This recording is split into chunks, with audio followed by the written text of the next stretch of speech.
Кана Альтрон, ким кыйын экенин аларга көрсөт. Альтрондон корккула.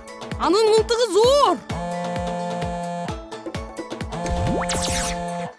Зор мылтык кайда? Бул комикстерде. Салам, Билимбек. А сен эмне сабак даярдабайсың? Баарын аткардым. Комикс окуп атам. Мен да комикстерди каалайм. Кел, чогуу окуйлу.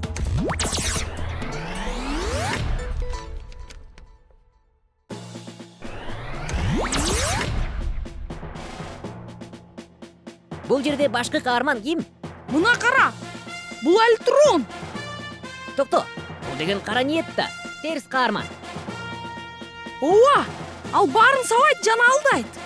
Анан ал сага жагабы? Ооба, жакшы болгондон көрө жаман болгон артык. Анда мен дагы ага окшош болом. Ооба, кел анда. Эмне кылганың? Эмне? Сени сабайм. Ой! Ана токто.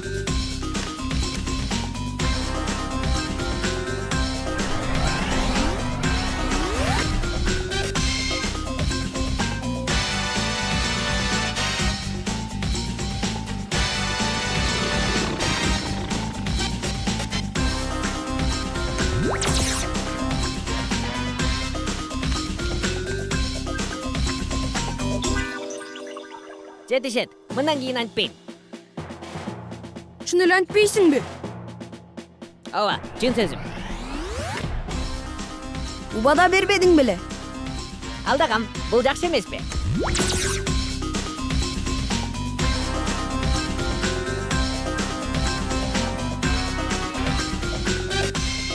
Бүттү, жетишет. Ачуулуу болгум келбейт. Бул жакшы эмес. Көрдүңбү? Андан көрө жакшы болуш керек. Билимбек, бул болгону комикс эмеспи? Чынында шумпайлар болбойт да. Болгондо да кандай? Алдамчылык деген бар. Ал тургай телефондо да. Кандайча? Мисалы, мобилдик алдоо. Сага адистин атын жамынып, телефон чалып, байланыштын сапатын текшерип аткандай болот. Канакей алдамчылык? Кептин баары ал эч кандай адис эместигинде. Алдамчы же шылуун сендин акчаң ага которулуп кала турган кодду терүүнү сурап жатат. Бул туура эмес да. Болгондо да кандай? Же мисалы мындай ыкма. Мындай билдирүү аласың. Бул досуң Медет. Менин телефонума акча сал. Кийин берем. Бирок менин Медет деген досум жок да. Кептин баары ошондо. Алар сенин акчаңды алгысы келген шулуундар. Алдамчылар десе. Же болбосо мындай болот. Сага телефон чалып, сыйлык утуп алдың дешет. Сыйлыкты алыш үчүн сага айткан номерге акча жөнөтүшүңдү сурашат. Мен ишенбей калдым.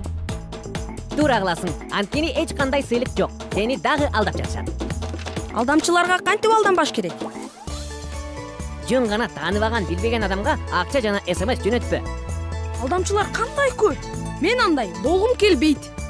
Албетте, алдаган бул абдан жаман нерсе. Жакшы адам болом. Бул абдан сонун.